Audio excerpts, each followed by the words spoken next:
திமுகவுடன் யாரும் இல்ல. திரும்பவும் சொல்றோம், திமுகவுடன் யாரு போக முடியும்? திமுகவும் அதிமுகவும் சேர்ந்து ஆட்சி அமைக்கணும் இப்பவும் முயற்சி செஞ்சுட்டு இருக்காங்க. இன்னைக்கு காலையில வரைக்கும் முயற்சி செஞ்சுட்டு இருக்காங்க. ஒவ்வொரு நாளும் ஸ்டாலினும் உதயநிதியும் எடப்பாடியும் சேர்ந்து ஆட்சி அமைக்க ஒவ்வொரு நாளும் முயற்சி செஞ்சுட்டு வராங்க. அவர்கள் இன்னும் ஒரு டீம் வச்சு தினமும் இந்த வேலையை செஞ்சுட்டு வராங்க. அதை பிடிக்காமல், ஏன்னா மக்கள் பெரும்பான்மையான மக்கள் தமிழக முதல்வராக அண்ணன் விஜயவர்தன் வாக்களிச்சிருக்காங்க. அதை எதிர்த்து குறுக்கு வழியில யாரையாவது பர்ச்சேஸ் பண்ணாமான்னு சொல்லிட்டு குதிரை பேரத்தில் ஸ்டாலின், உதயநிதி, மாப்பிள்ளையும் சேர்ந்து இந்த பக்கம் எடப்பாடி மகனும் சேர்ந்து இந்த வேலையை செஞ்சுட்டு வராங்க. இன்னைக்கு காலையில வரைக்கும் செஞ்சுட்டு வராங்க. இதனுடைய வெளிப்பாடு தான் இன்னைக்கு ஒவ்வொருத்தரும் கூட்டணியிலிருந்து வெளியேறதுக்கு முக்கிய காரணம். ஒவ்வொரு கட்சியும் உடைக்கிறதுக்கான வேலையில அவங்க செஞ்சுட்டு இருக்காங்க. அதாவது அவங்களுடைய கூட்டணியில் இருந்த கட்சிகளை உடைக்கும் வேலையில செஞ்சுட்டு இருக்காங்க. எல்லாரையும் மிரட்டும் வேலையில செஞ்சுட்டு இருக்காங்க. பணத்தை கொடுத்து இன்னைக்கு பல எம்எல்ஏக்களை பர்ச்சேஸ் பண்ற வேலையை செஞ்சுட்டு இருக்காங்க. இன்னைக்கு எதுக்கு மதிமுக அந்த எம்எல்ஏ எதுக்கு இவங்க அவங்க சார்பா நின்றவங்களை எதுக்கு அவங்க கட்சி கூட்டத்திற்கே போக விடாமல் செய்தது யார்?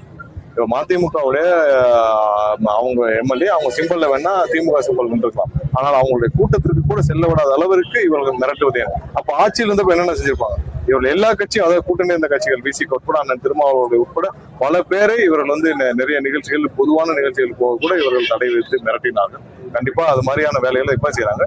இந்த ஒரு விஷயத்தினாலதான் இப்பவும் அவங்க மறுக்க முடியுமான்னு கேட்டு பாருங்க. திரு ஸ்டாலின், உதயநிதி, மாப்பிள்ளையும் சேர்ந்துட்டு எடப்பாடி மகனும் சேர்ந்து இப்பவும் இன்று காலை இந்த நிமிடம் வரை அவர்கள் இருவரும் சேர்ந்து ஆட்சி அமைக்க எல்லாரையும் குதிரை பேரத்தில் பர்ச்சேஸ் பண்ண ஒவ்வொரு நாளும் முயற்சி செஞ்சுட்டு வராங்க.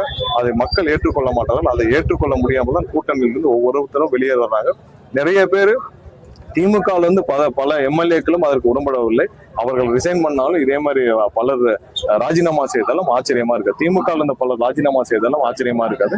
ஏன்னா யாருக்குமே இது உடன்பாடு இல்லை. யாருக்குமே இது ஒரு உடன்பாடு இல்லை. ஏன்னா எப்படி நீங்க நாளைக்கு போய் மக்களை பேஸ் பண்ணுவீங்க?